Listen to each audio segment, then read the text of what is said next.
Question number 10. In triangle PQ, right angle at Q. So data ಇಲ್ಲಿ ಬರ್ಕೊಳ್ತಾ ಇದ್ದೀನಿ. See right angle at Q. ಅವಾಗೇನಾಯಿತು, name complete ಮಾಡಿದ್ರೆ P Q R ಅಂತ ಆಗುತ್ತೆ. See level 1 P R plus Q R equals 25 given. Now we need to find out the length of PR and QR. So let us start. Assume QR as X. ಆವಾಗ PR plus QR 25. QR ಜಾಗದಲ್ಲಿ X ಹಾಕಿ shift ಮಾಡಿದ್ರೆ minus x, 25 minus x, that is PR ಅಸಂಪ್ಷನ್ನು 25 minus x ಅಂತ. ನಾವು use Pythagoras theorem to find out the magnitude of PR and QR. Case 1, ಈ ಮೂರು ಸೈಡ್ದು ಮೆಷರ್ ಫೈಂಡ್ ಔಟ್ ಮಾಡೋಕ್ಕೆ Pythagoras theorem. P Q square plus Q R square equals P R. P Q is given ಕ್ವಶನಲ್ಲೇ 5 ಅಂತ ಕೊಟ್ಟಿದ್ದಾರೆ.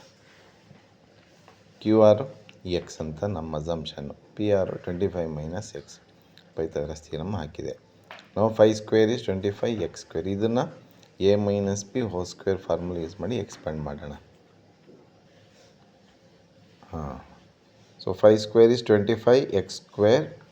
ಇಲ್ಲಿ a minus b whole square, a square plus b square minus 2 a b ಅಂದರೆ a into b. 25 into x 25 X.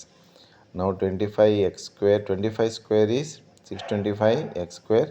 25 2 times is 50. Now you can cancel this x square and x square. X square same sign ಇರೋದ್ರಿಂದ we can cancel it.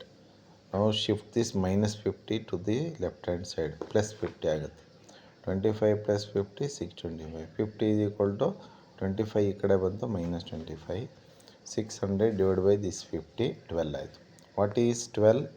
X assumption QR. Therefore QR equals X equals 12. ಹಾಗಾದರೆ PR equals ಎಷ್ಟು? 25 minus X. That is PR is equal to 25 minus 12, 13.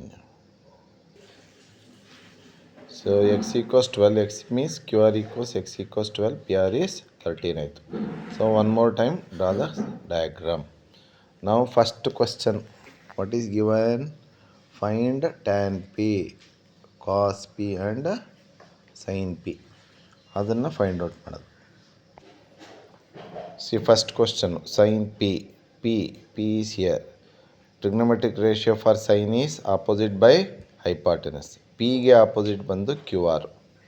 So hypotenuse is PR. So QR by PR. Second question, cos P. ಕಾಸ್ಗೆ trigonometric ratio adjacent by hypotenuse. ಪಿಗೆ adjacent ಯಾರು ಅಂದರೆ PQ. hypotenuse PR. So PQ is 5, PR is 13, 5 by 13. Last question, tan P. Trigonometric ratio for tan is adjacent, opposite by adjacent. P ಗೆ opposite QR. Adjacent is PQ. So ಇಲ್ಲಿ PQ. Now QR length is 12, PQ length is 5. So answer is 12 by 5.